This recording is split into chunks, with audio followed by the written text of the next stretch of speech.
निधि का पति एक किसान था जो कि जमींदार के यहाँ काम किया करता और उससे मिलने वाले पैसों से अपने घर का खर्चा चलाया करता था। लेकिन वो जमींदार बहुत ही कंजूस था जो कि छोटी छोटी बात पर उसके पति के पैसे काट लिया करता। ऐसे ही एक दिन, साहब इस महीने तो मैंने सारा काम समय पर किया है, फिर आप मुझे मेरी कमाई काट कर क्यों दे रहे हैं?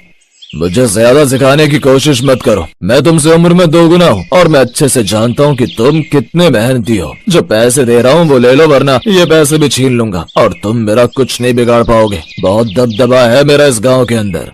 साहब जो गरीब को ऐसे परेशान करता है वो अपने जीवन में कभी बरकत नहीं कर पाता, मेरी ये बात ध्यान रखना। तेरी इतनी हिम्मत कि तू गरीब होकर मुझसे जुबान लड़ा रहा है। कोई जरूरत नहीं है कल से काम पर आने की, ले अपने पैसे और निकल जाए यहाँ से।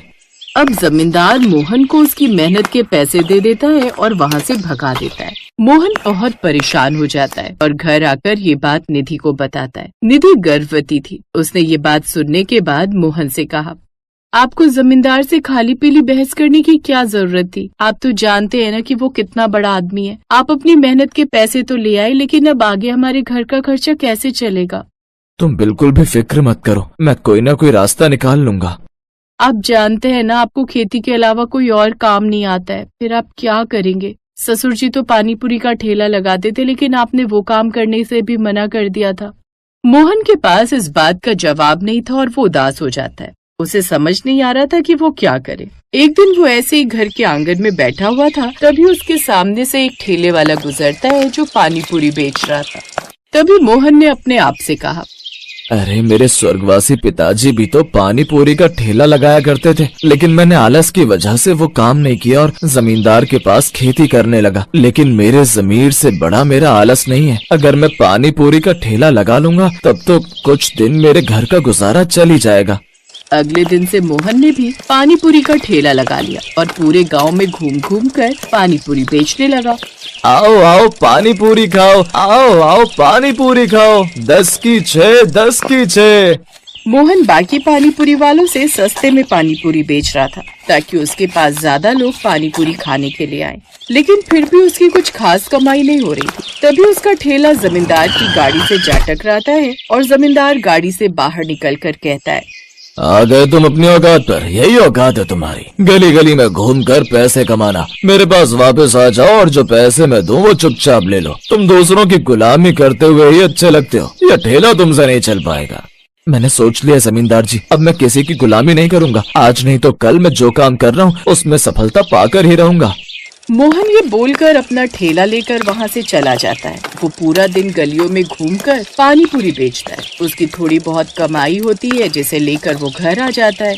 ये लो निधि, माफ करना, आज इतनी ही कमाई हो पाई है। निधि ने वो पैसे ले लिए, लेकिन तभी उसकी नजर मोहन के पैरों पर पड़ी जिन पर धूप में घूमने के कारण छाले पड़ गए थे। निधि की आंखों में आंसू आ गए और उसने कहा, आप क्यों इतनी मेहनत कर रहे हैं? जमींदार से समझौता कर लीजिए, वो आपको दोबारा काम पर रख लेगा। जो पैसा वो देगा उसमें हम अपना गुजारा कर लेंगे। नहीं निधि, जब से मैंने पिताजी के ठेले को अपने हाथ में लिया है तब से मुझे ऐसा लग रहा है कि मेरे पिताजी का आशीर्वाद मेरे साथ है। आज नहीं तो कल मुझे कामयाबी जरूर मिलेगी। तुम्हें बस मेरा साथ देना होगा। मैं हमेशा आपके साथ हूँ, ये भी कोई पूछने की बात है? ऐसे ही कुछ दिन गुजरते हैं और एक दिन मोहन जब अपना ठेला लेकर आ रहा था तभी तेज बारिश होने लगती है। मोहन एक पेड़ के नीचे खड़ा हो गया और उसने कहा, चलो भगवान का शुक्र है कि कम से कम बारिश हो गई, अब गर्मी से थोड़ी राहत तो मिलेगी। मोहन ने इतना कहा कि तभी उसका ध्यान अपनी पानी पूरी पर गया और उसने अपने माथे पर हाथ लगाकर कहा, हे भगवान, इस तपती गर्मी में बारिश को देखकर मैं तो ये भूल ही गया कि इस बारिश की वजह से मेरी सारी पानी पूरी में सीलन आ जाएगी और वो खराब हो जाएगी। अब मोहन जल्दी जल्दी बिना किसी देरी के ठेला लेकर अपने घर आ जाता है। वैसे तो उसकी सारी पानी पूरी बिक गई थी, लेकिन थोड़ी सी पानी पूरी बची हुई थी। जब वो घर आया तो उसने देखा कि उसकी बहन और उसकी बेटी रिंकी आई हुई थी। तभी निधि रिंकी के लिए मैगी लेकर आती है। ये लो रिंकी, तुम्हें मैगी बहुत पसंद है ना, अब इसे जल्दी से खा लो। मोहन भाई, सुना है तुम पानी पूरी का ठेला लगा रहे हो जैसे बाबूजी लगाया करते थे, कैसा चल रहा है तुम्हारा काम? बहन, इतना अच्छा नहीं चल रहा, लेकिन मुझे उम्मीद है कि आज नहीं तो कल मेरा काम जरूर चल जाएगा। भाई एक राय दूंगी, बुरा मत मानना, बदलाव ही सृष्टि का नियम है। अगर तुम सादी पानी पूरी बेचोगे तो कोई नहीं खाएगा। आजकल तो मार्केट में तरह तरह की पानी पूरी मिलती है, जैसे चॉकलेट पानी पूरी, ठंडी पानी पूरी, मसाला पानी पूरी, जलजीरा पानी पूरी। तुम्हें भी कुछ अलग तरह की पानी पूरी बेचने जाना चाहिए। तभी रिंकी जो मैगी खा रही थी, उसने अपनी माँ की बात को पूरा करते हुए कहा, माँ मैगी पानी पूरी भी होती है क्या? मुझे मैगी पानी पूरी खाने का बहुत मन कर रहा है।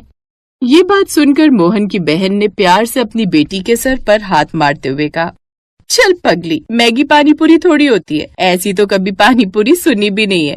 निधि ने कहा, रिंकी लेकिन अगर तुम्हें मैगी पानी पूरी खानी है तो तुम्हारे मामा की बहुत सी पानी पूरी बची है, तुम उसमें मैगी डालकर खा सकती हो। रुको, मैं अभी तुम्हारे लिए लेकर आती हूँ।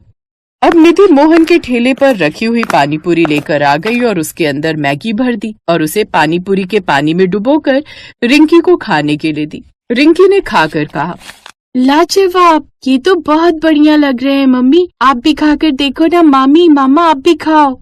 जैसे ही सब लोगों ने मैगी पानी पूरी खाया, उन्हें वो बहुत अच्छी लगी और मोहन ने कहा, सच्ची कहते हैं कि लड़कियां लक्ष्मी का रूप होती हैं। आज लक्ष्मी माँ ने मुझे सुझाव रिंकी के रूप में दिया है। अब से मैं मैगी पानी पूरी बेचूंगा।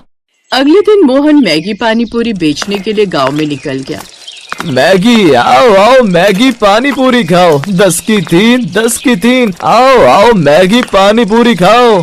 1-2 दिन तक तो उसकी मैगी पानी पूरी बिल्कुल नहीं बिकी, क्योंकि लोगों ने इस मैगी पानी पूरी के बारे में कभी सुना नहीं था। लेकिन धीरे धीरे लोग उसकी मैगी पानी पूरी में दिलचस्पी लेने लगे और उसका काम बहुत अच्छा चल निकला। तो वहीं जमींदार को अपने खेतों में बहुत नुकसान हुआ, क्योंकि मोहन बहुत मेहनत से काम किया करता था और जमींदार ने कहा, बस कुछ पैसे बचाने के लालच में मैंने मोहन जैसा मेहनती काम करने वाला आदमी खो दिया। मुझसे बहुत बड़ी गलती हो गई, लेकिन अब मैं चाह कर भी इस गलती को सुधार नहीं सकता। उसने साबित कर दिया कि वो बहुत काबिल है और मैं मूर्ख। जहां मोहन ने अपनी मेहनत और सफलता से मैगी पानी पूरी का व्यापार शुरू किया, तो वहीं धीरे धीरे उसने ठेले से अपनी एक छोटी सी दुकान खोली, जिससे अब उसके पैरों में दर्द नहीं होता था, क्योंकि वो बस अपनी दुकान पर बैठा रहता और लोगों को पानी पूरी खिलाता था। अब उसने धीरे धीरे कई तरह का पानी पूरी बेचना भी शुरू कर दिया था, जैसे चॉकलेट पानी पूरी, फ्रूट पानी पूरी। लेकिन सबसे ज्यादा उसकी मैगी पानी पूरी ही बिका करती थी, जिसे बच्चों के साथ साथ बड़े भी मजे से खाया करते थे। इस वीडियो को लाइक करें, हमारे चैनल को सब्सक्राइब करें, बेल आइकन जरूर प्रेस करें हमारी न्यू वीडियो सबसे पहले देखने के लिए।